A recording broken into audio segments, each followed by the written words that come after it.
एक बहुत लंबी नदी में एक गधैया नाम का भूत रहता था। उसके बड़े बड़े दांत थे। जब वह हंसता तो उसकी आंखें बल्ब की तरह टिमटिमाने लगतीं। उसका शरीर मछली नुमा था। वह हवा में उड़ भी सकता था। वह भूत बहुत चतुरा था। उसे खाने का बहुत शौक था, इसलिए वह उल्टी सीधी हरकतें करता रहता था। उसकी एक बंदिश थी कि वह एक क्षेत्र में केवल एक ही जगह अपना बसेरा कर सकता था।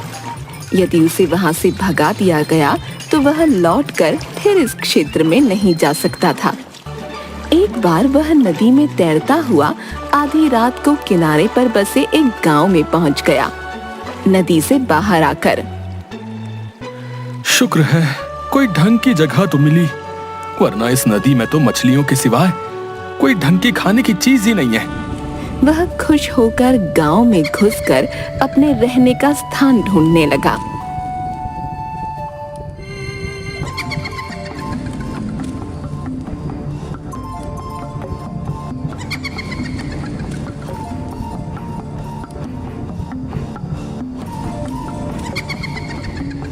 वह कई पेड़ों, मैदानों, खेतों में गया, पर उसे कोई जगह पसंद नहीं आई।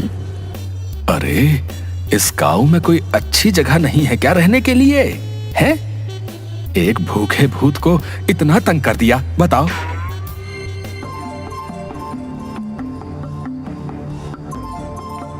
वह उड़ते हुए एक बड़े से घर के बाहर रुककर उसे देखने लगा। घर तो बहुत बड़ा है, खाने को भी अच्छा माल मिलेगा, पर चार दीवारी में मेरा दम घुट जाएगा और फिर दूसरी जगह भी मैं नहीं जा पाऊंगा। ना, इस जगह मैं नहीं रहूंगा। हाँ। कहते हुए वह खेतों की ओर बढ़ गया। एक एक खेत का ध्यान से मुआयना करते हुए वो एक जगह रुक गया। खेत में बड़ा सा पेड़ भी लगा था। सुहावनी हवा चल रही थी। गधैया ने अंगड़ाई ली, हवा में अपने हाथ फैलाए और उड़कर पेड़ के ऊपर बैठ गया। वाह वाह, इस पेड़ पर तो मैं सदियों तक आराम फरमा सकता हूँ। वह सुबह होने का इंतजार करने लगा। वो ये नहीं जानता था कि ये खेत पुट्ठा का है और हरकतों में वो उससे कम नहीं।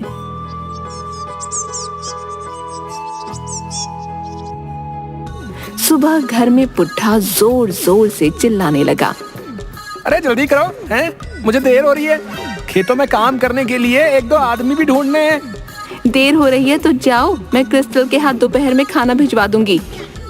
तुम्हारा भी ना ये रोज रोज का नाटक है। हाँ? पुट्ठा हाथ में पानी की बोतल लेकर खेत पर चल दिया।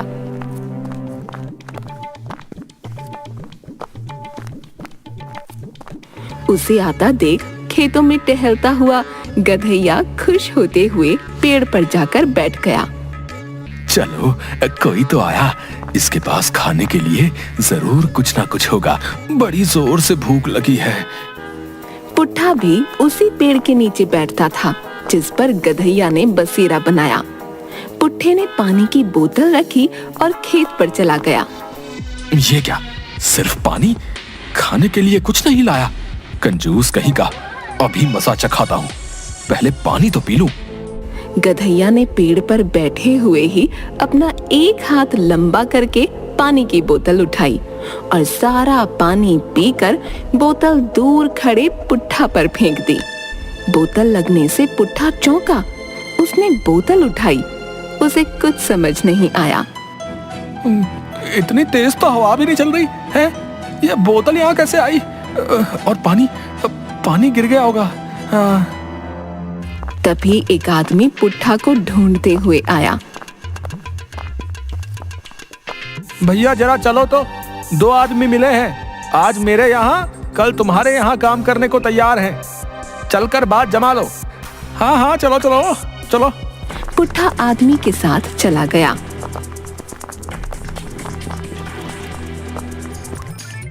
और गधैया खेतों में घूमकर नाचने लगा। थोड़ी देर बाद दूर से पुट्ठा को आते देख वो पेड़ पर बैठ गया। पुट्ठा ने पानी से भरी बोतल पेड़ के नीचे रखी और खेत में चला गया। कंजूस कहीं का, फिर से बस पानी लेकर आ गया, कुछ खाने को नहीं ला सकता था, कमबख्त कहीं का। गधैया ने पेड़ से ही एक हाथ लंबा किया और पानी की बोतल उठाई। सारा पानी पीकर वो फिर से बोतल पुट्ठा पर फेंकने वाला था, पर रुक गया और उसे उसकी जगह पर वापस रख दिया। तभी क्रिस्टल खाना लेकर आ गया। पापा मैं खाना लेकर आ गया हूँ, गर्मा गर्म है, जल्दी खा लो वरना ठंडा हो जाएगा। पेड़ के नीचे बैठकर पुट्ठा खाना खोलता है। गधैया ऊपर से झांककर देखने की कोशिश करता है। अरे ये क्या है, फिर से कद्दू की सब्जी? कल भी तो यही बनाई थी, ना अचार ना पापड़। पता नहीं, मुझे तो मम्मी की हर सब्जी एक जैसी लगती है।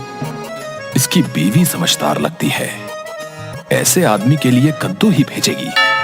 पर मेरा क्या, मुझे तो कुछ चटपटा खाने का मन हो रहा है।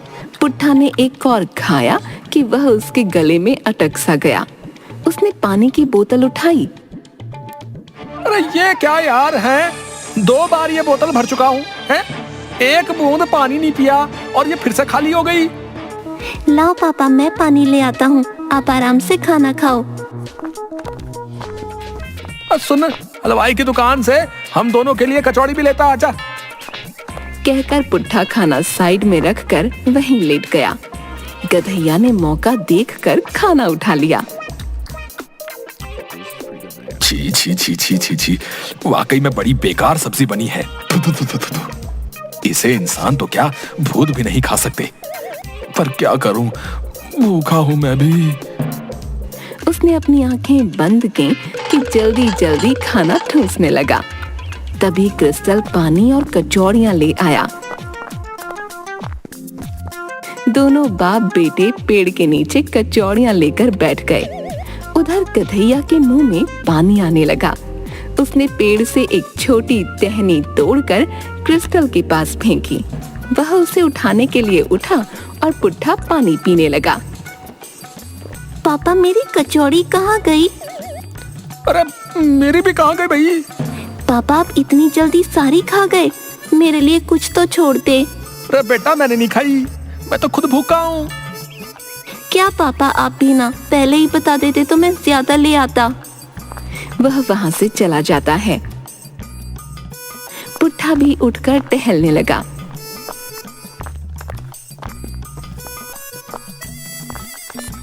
फिर वापस आकर उसने पानी की बोतल देखी, वह फिर खाली। यार ये आज क्या हो रहा है? वह घर चला गया।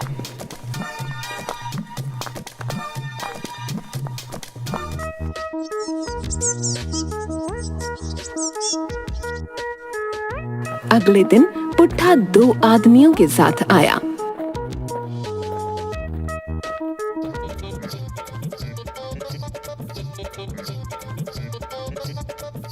उसने दोनों को काम समझाया और पेड़ के नीचे अपने खाने का थैला रखकर खुद खेत में चला गया। दोनों आदमी खेत में काम करने लगे। गधैया ने मौका देखकर पुट्ठा का थैला उठा लिया। पहले पानी पीकर बोतल दूर फेंक दी, फिर उसने खाना देखकर मुंह बनाया। ये क्या, टिंडा? इस पुट्ठे की बीवी लगता है सारा गुस्सा खाने पर ही निकालती है। कोई नहीं, आज अचार तो है। वह आंख बंद करके जल्दी जल्दी सब खा गया। तब दोनों मजदूर अपना थैला लिए पेड़ के नीचे बैठकर सुस्ताने लगे। चलो भाई खाना खा लेते हैं। दोनों अपना खाना खोलते हैं। अरे वाह, बड़ी अच्छी खुशबू आ रही है। आज खाने के साथ रस मलाई और दही भल्ला है। आज मेरी बेटी का जन्मदिन जो है। हाँ भाई। ऊपर पत्तों के बीच से झांककर देखते हुए खुशी से गधैया की आंखें बल्ब की तरह टिमटिमाने लगीं। उससे रहा नहीं गया। उसने एक हाथ लंबा करके एक मजदूर को पीछे पीठ पर थप्पड़ मारा, फिर दूसरे को। दोनों ने पीछे मुड़कर देखा, तब तक पूरा खाना गायब। दोनों खड़े होकर आसपास देखने गए। गधैया चटखारे लेकर सब गपागप खा गया। वाह, आज तो मजा आ गया। अरे पुट्ठे, इनसे सीख, खाना कैसे लाते हैं। मजदूरों को कुछ समझ नहीं आया। वे पेड़ के नीचे छाया में चप्पल खोलकर लेट गए। तब गधैया को शरारत सूझी। चलो इन दोनों के थोड़े मजे लेता हूँ। वह दोनों को थप्पड़ मारता है। दोनों घबरा कर उठे। उसने दोनों को सिर से पकड़कर ऊपर उठाया और फिर पुट्ठा का खाली थैला उन पर फेंक दिया। उनकी चप्पलें हवा में ऊंचा उछाल दी। दोनों डरकर भागने लगे कि सामने से पुट्ठा आता दिखा। अरे कहाँ भागे जा रहे हो भाई? हैं? भाई हमें नहीं करना यहाँ काम, यहाँ भूत का वास है। क्या मेरे खेत में भूत है? दूसरे आदमी ने उसे सब कुछ बताया।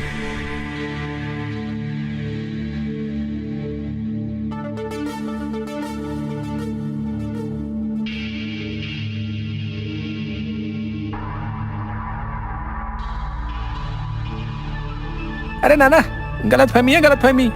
कोई नहीं है भूत वूत। ना भैया, मानो या ना मानो, उस पेड़ पर किसी भूत का वास है। हाँ भाई। दोनों मजदूर वहां से चले जाते हैं। पुट्ठा सोचने लगा कि कल उसके साथ भी पेड़ के आसपास ही अजीब घटनाएं हुई थीं।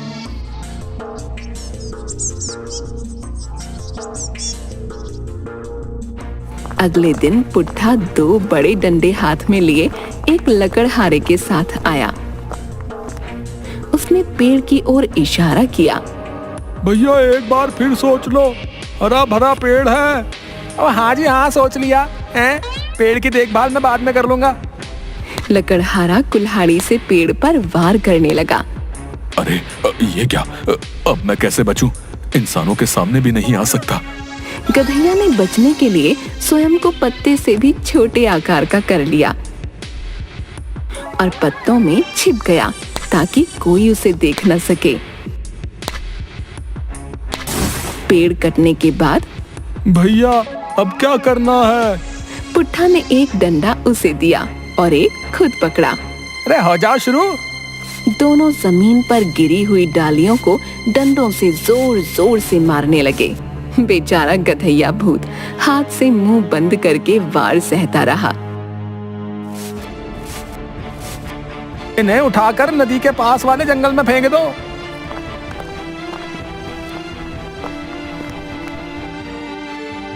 लकड़हारा सब उठाकर फेंक आया।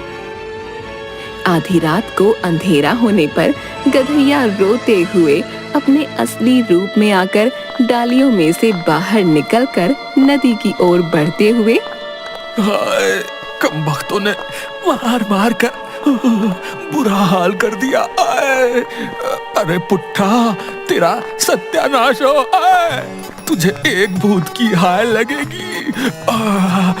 मेरे दांत कहाँ गए? तूने तो मुझे नया ठिकाना ढूंढने के लायक भी नहीं छोड़ा। मेरी चप्पल गुम हो गई। अरे मेरे पैर से चला भी नहीं जा रहा।